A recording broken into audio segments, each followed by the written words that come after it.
All right, everybody. Jimmy and Reva here from Sales Stage. Today, episode 7, we are going to reminisce on how wonderful our time was with Dan Disney. On today's episode, we're going to cover two main topics. Reva has very recently made a transition, back into being in an IC. We're also going to touch on some competition stuff. So it's going to be a wonderful episode. You're probably going to get some stuff out of it. Maybe 7% is going to resonate with you. But guess what? That is very common. So we hope you enjoy it. We'll see ya when you get here. Or what was it? We'll see ya when you hear watch it. We'll see ya when you click play.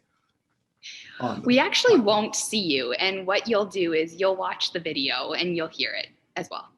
That's how this works. We'll talk to you if you comment. That's true too.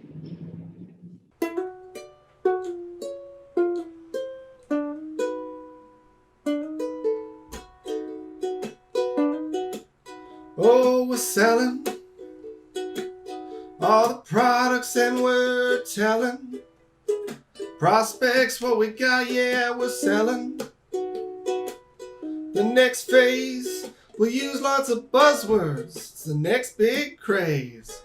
Jimmy and Reva show. Welcome to the Sales Stage.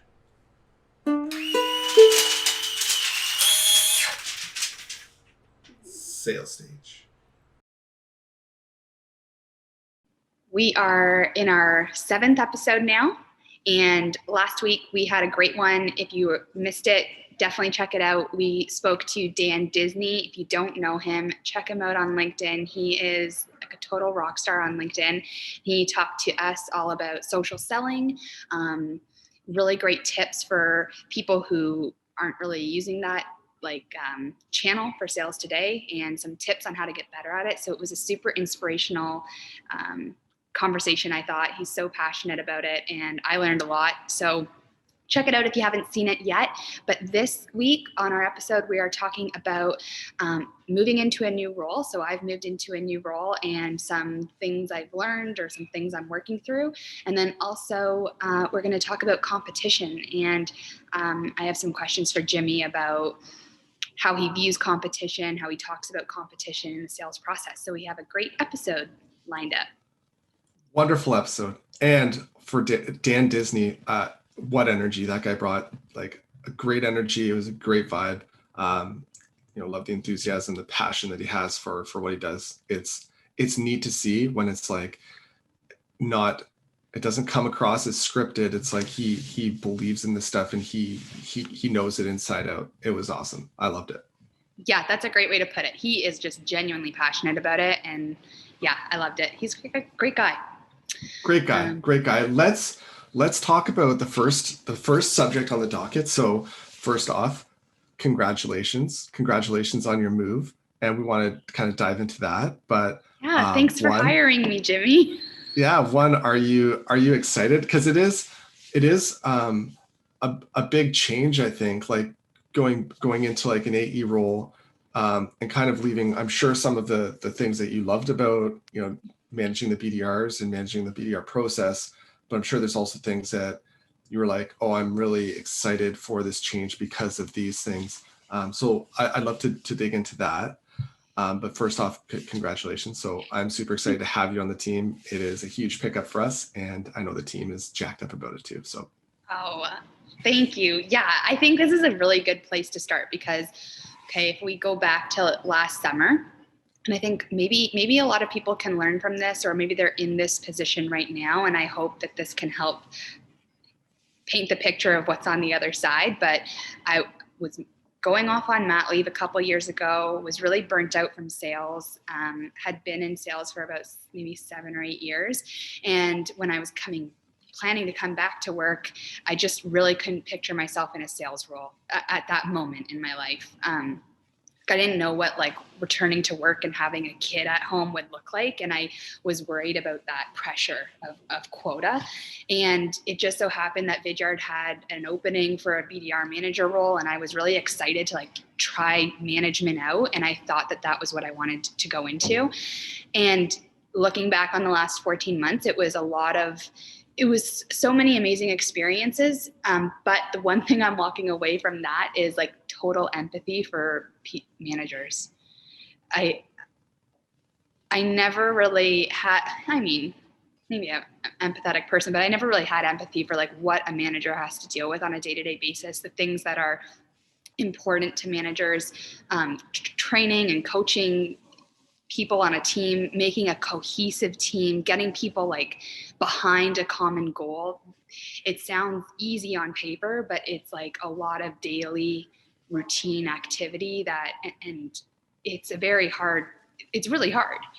And so that was one thing that I walk away from, just knowing how hard it is to day in and day out create an amazing place for a team, build people up regularly, and like hit those team milestones. So I learned a lot. I really enjoyed my time there, but it's given me a bit of distance from sales where I'm like, you know what? I miss sales a lot. I miss talking to prospects and things like that, and I just want to get back into it.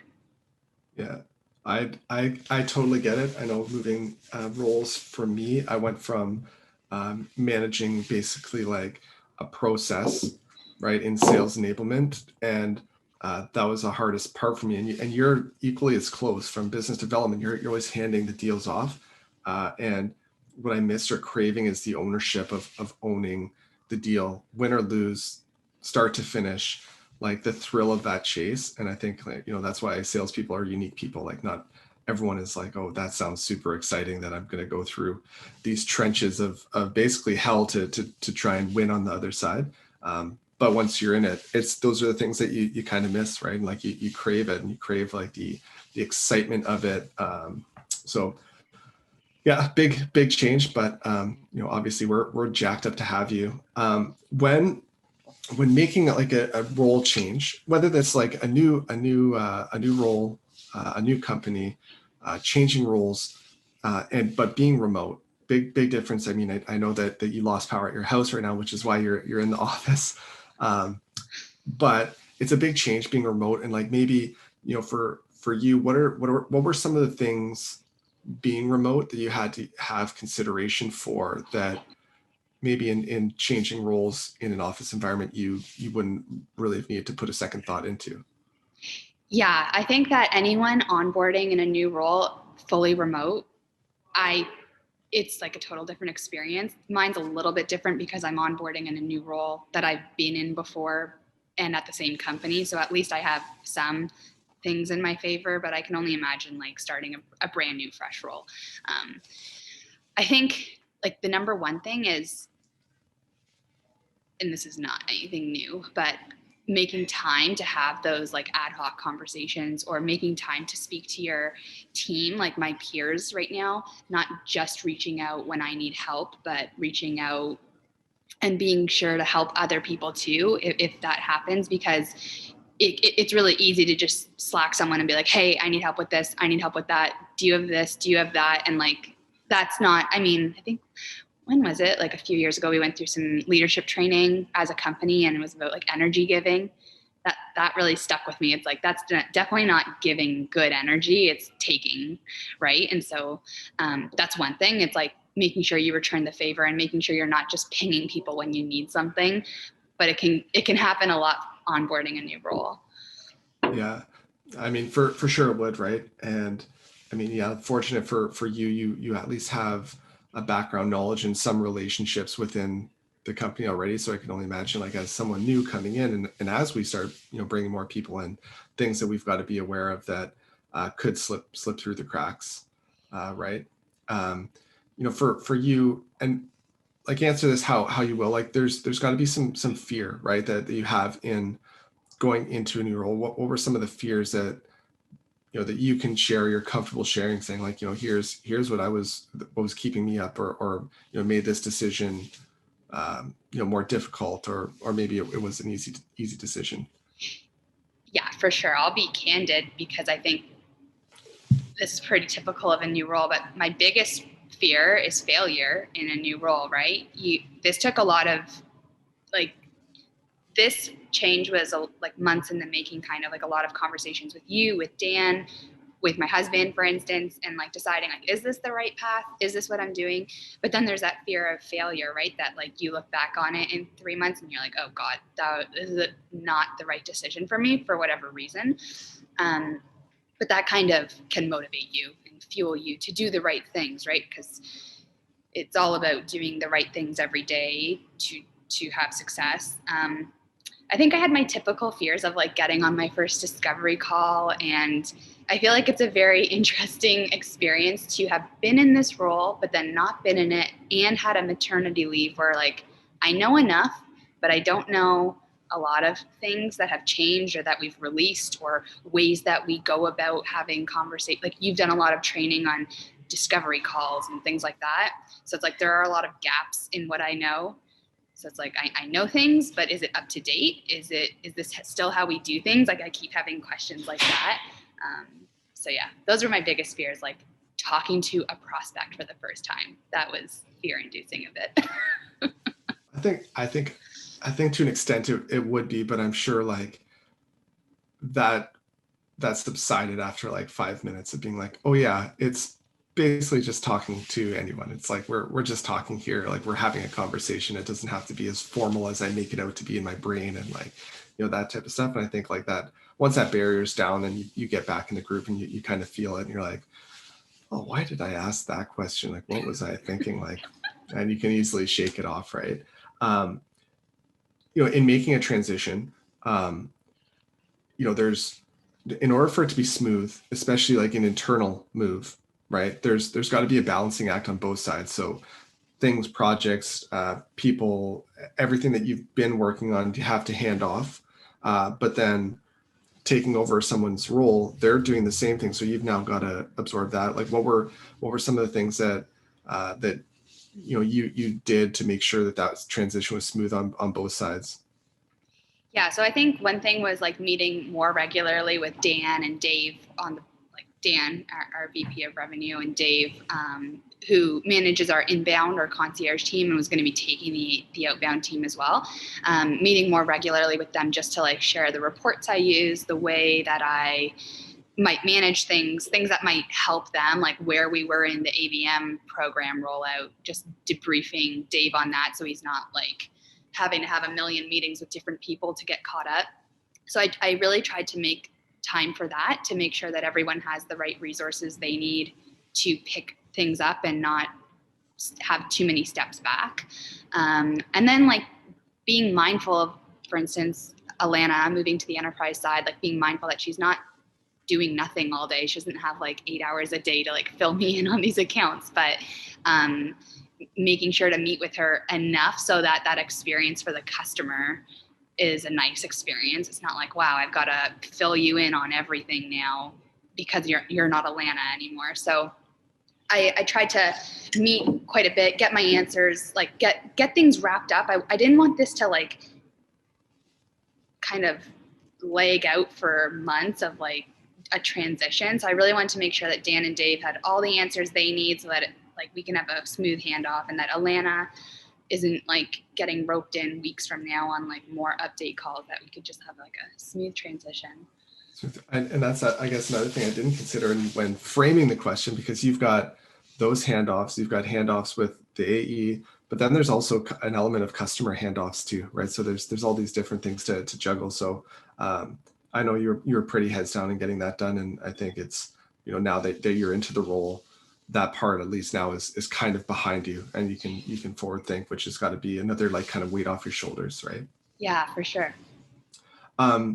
I've kind of like a two-pronged question, because it's kind of the same thing, but like, what role does the team play in it? And what are some of the other folks that you've leaned on? So we don't have to, I guess, mention names, but like, are there other departments that you've kind of leaned on in making a transition, or that you could share with the enormous viewership that we do have now that Daniel Disney's been on, and there's probably 650,000 watchers right now. And they're all like, okay, wait, this is how the episodes usually are. This is just a Zoom call. It's just a cocktail hour, a weird cocktail hour. Over lunch, and no one even has cocktails. This is strange. And I just have a cold coffee. I have an empty mug that does have my own face on it. Best gift ever. FYI, Nice. that was for Boss's Day. Yeah. I will say, I'm not just trying to say this because you're my manager now, but you have done like I think you've done a really great job laying a foundation of like, we talked about it before, like team identity and what is expected of a person who is on your team. How do we act? Things like that.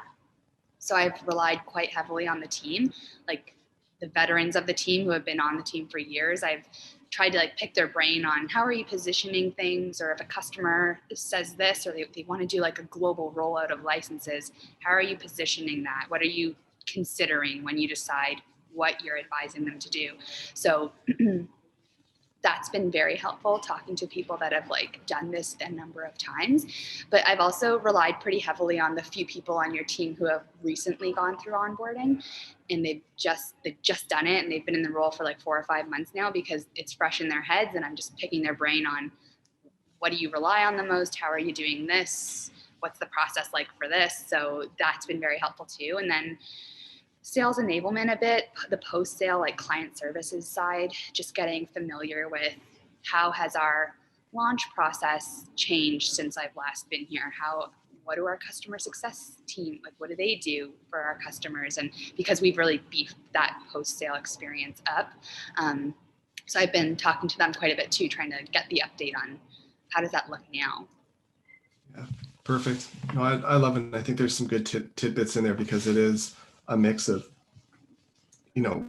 pre-sale planning, uh, in-flight folks, and then the post-sale. So it's like kind of across the org, because I think for most companies, ours no different. Like the customer journey doesn't end with an executed sales order, right? And really that's just the beginning of the journey, right? And I know that we look at it that way, and we have looked at it that way now for a number of years, that we're at a maturity as a company where for the customers who do come on, like we've got to provide them, and in the times right now, like you've got to provide them value, and they need to be leveraging your product, because if not, then you've got a retention problem on your hands, right? So it's cool to hear you, as you were in it before, to see all of the changes that the org has made that's happened around you, but you didn't really need to dig into it, right? So that's really neat. Mm-hmm. I think the final piece I want to ask was, like for you, what were maybe some of the things that surprised you, or that you tripped over, or you're like, ooh, I overlooked that one. I'm coming into this role with a different mindset that I might have had before. And the mindset's more of growth and continuous learning. And I think before I've had, and you can attest to this, a pretty pessimistic mindset on, not absorbing my failures for what they are, or like, if you lose a deal or something, not taking the right lessons from that, and instead kind of like really internalizing it. And I think I'm coming in, and maybe it's due to you, because I think you create that mindset on the team too, of like continuous learning and just getting better, and just a little bit better every day. And so I've kind of come in with that mindset, and I think that mindset is really important into whether you're successful or not in role changes.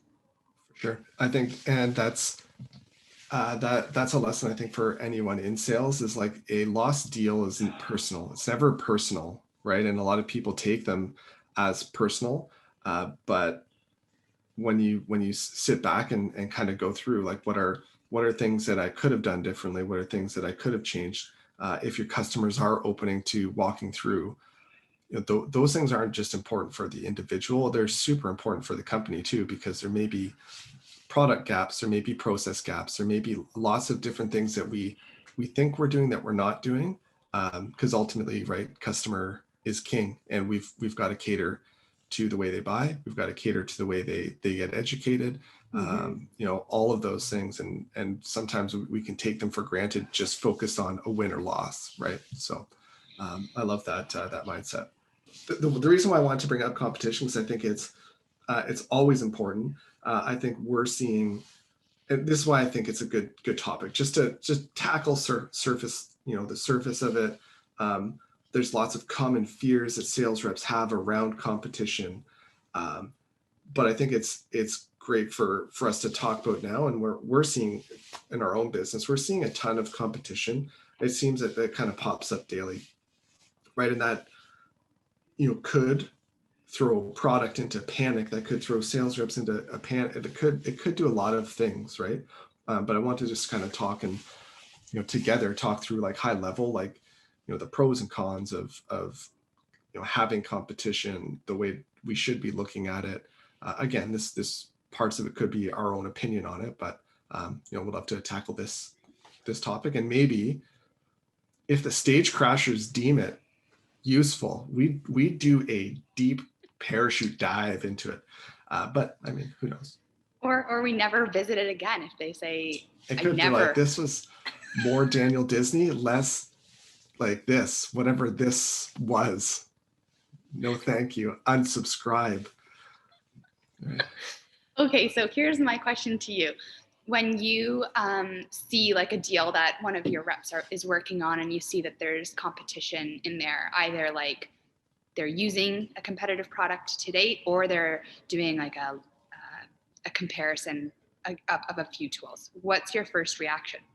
When it comes to those, like, everything is so situational, right? And I think depending on the situation or scenario in which like you would have a different point of view.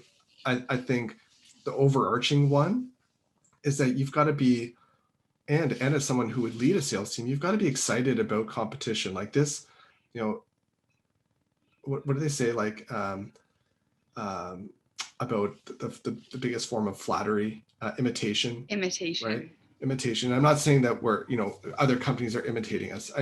It's more so in the sense that like there's lots of companies now doing this, which is great. That means it's a thing. That means it's a real thing. And like companies have, a gap that needs to get filled, right? And they have a problem that can be solved in doing this. So I think it should never be a negative thing. Depending on the situation, it could be, but we've got to embrace it. It's a good thing. It means that the deal's probably real. It means that they're evaluating multiple different things. So like, it's a great opportunity for you to bring your A game and, win the customer over with what they need to accomplish. Yeah, I think as a sales rep, my gut reaction can sometimes be like, oh shit, like this is going to be tougher than just when someone's like, you know what, we've done so much research on Vidyard and we're totally ready for video. Like those conversations are much more easygoing when they've done the work for you. But it's like, I agree. If competition's there, number one, it shows like it was a problem they were willing to solve in the past. If they're using something, and that's like the groundwork for a sales rep. It's like you're coming in and you're not selling them on the concept. Now it's up to you to have been trained well and know your stuff so that you can actually position yourself as to like why you might be better than what they're currently doing. Yeah. So I think do like that. Yeah, that's exactly it. And it's a good indicator that when it's a competitive situation, your buyer is a lot more educated, right? Than a visionary sell. Like, here's, when we used to have conversations, and they were always great conversations, because like back then, like video in marketing, let's say, it was so out there. It's like, oh, I love how that would work. Like, how is all this going to tie together? And it was very much so like a visionary type sell. Whereas now, like, the competitive, like with more competition comes more education, and with more education comes better questions and deeper questions that's going to get them. So it works well on both sides. The more competition, one, it helps, from a pricing standpoint from the customer, but it also helps them know what they need, right? And what they should be asking, right? So it works well on both sides. And then, when there's competition involved, more often than not, the conversations are so much better, in a sense that it's not just me talking about all of the cool stuff that our product does. We're having really good dialogue and questions back and forth that, that are useful for both parties. I think too, like Michael Litt just recently said in our like last week, meeting with the company that, like, I liked how he put it, and of course I forget it now, and so I'll butcher the messaging, but that, like, competition really helps even just increase the market that you have, because Oh, big time. and so Yeah. that's exciting too, because we're seeing such a surge in interest in video, but now it's exciting. I have another question, and this is not on the list. This is just something that popped into my head. But like, if you're doing deal reviews with your team and you notice, or you're doing call reviews, how do you like to hear about competition being brought up? If it's not like we're using X today and we're looking at switching, do you expect that your team asks questions about competition? Is it more about wait till the prospect brings it up? What are your thoughts there? I think my honest opinion, and we're going through some additional training as teams. So we've gone through this with one of the teams this morning. But the way that our buyers are coming in, because they're more educated, we have to be crazy to assume that they're not looking at any other competitors, right? And I think that's across the board. I think that assumption needs to be gone. Whereas we need to go in with the mindset that they are looking at other vendors. And quite frankly, it should be brought out very early in the conversations, right? If I'm looking from a strategy standpoint, that should be identified literally within the first 5 minutes of the conversation, right? Because, and you've probably seen it too, there are certain competitors that you would have where on paper, when we look at the feature sets, it's like, oh, they do this, you do that, we do this. But these three things, the way they work, and with tech or SaaS companies, they work completely different. So in theory, yeah, you can check that off, but they're two completely different things. And I think that is the con of having competition. And it's not even a con, it's just an opportunity to further educate, right? And you have to go a level deeper than you probably would have in the past. And so to answer your question, like, it should be identified right out of the gates. All of the cards should be on the table. You should know that you're probably, and if you're not, it's probably very rare now that you're not going up against another competitor. And I'm speaking obviously from our space, because we seem to have competitors that pop up every week. But it's an opportunity for you to be an expert in the space, right? And that's on you as a rep to understand exactly what our platform does, what the competitors do, what their go-to-market is, how they operate, that type of stuff. All of that is super critical, because the more you can educate, and to be honest, whether you win or lose a deal, it sucks if you lose, but if you can actually help a customer or a prospect, make a right decision. Our product is not going to be the best fit 100% of the time, although we'd love to think that. It may not be, right? And if you can identify that, it's going to cause or it's going to alleviate a lot of issues that would come up, whether it's retention or churn, to say, like, based on maybe where you're at within the maturity level of where you're starting, it may make more sense for you to go with competitor A, right? And we've got to be able to accept that and make those recommendations. And I think there's an element of respect that comes from customers when we can do that, because our prospects aren't talking about video 24 hours a day. I guess we're not 24 hours a day, but all of the time. Yeah. So we do know a lot more about our platform, competitors, strategy, how to use it, when to use it, than they do. And we've got to help lead them to whatever the right decision that they need to make is.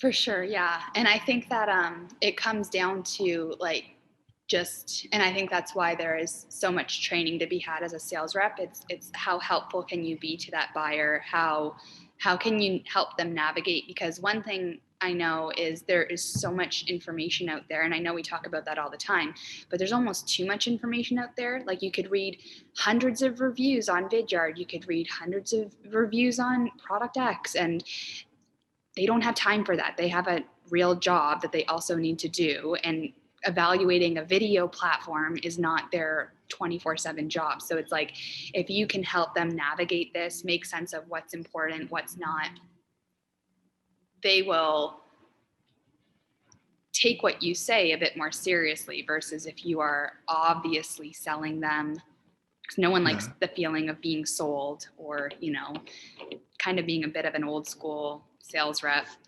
Yeah, I mean, there's certain tactics and strategies that aren't necessarily relevant anymore. It's we can do everything in our power to help educate them to say, here's why we think our product is a better fit, but ultimately it's going to be their decision. Like, we're not going to be pressuring. Like, I don't see it. Maybe I just don't see it, but it's not like companies now are high pressure sales into getting you to sign a dotted line.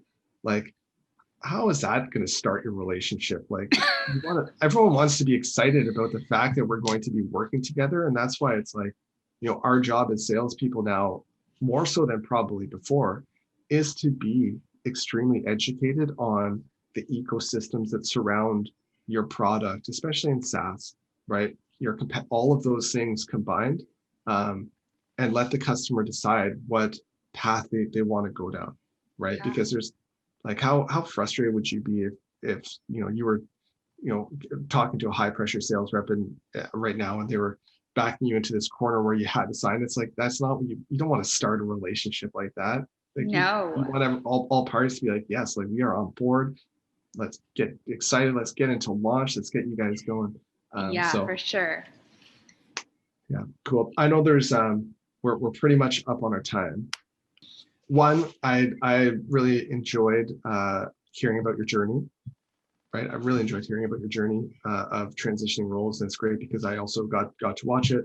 I got to see some of the things that you're doing, so I was really impressed with it, which is why I thought it'd be a great piece for episode 7.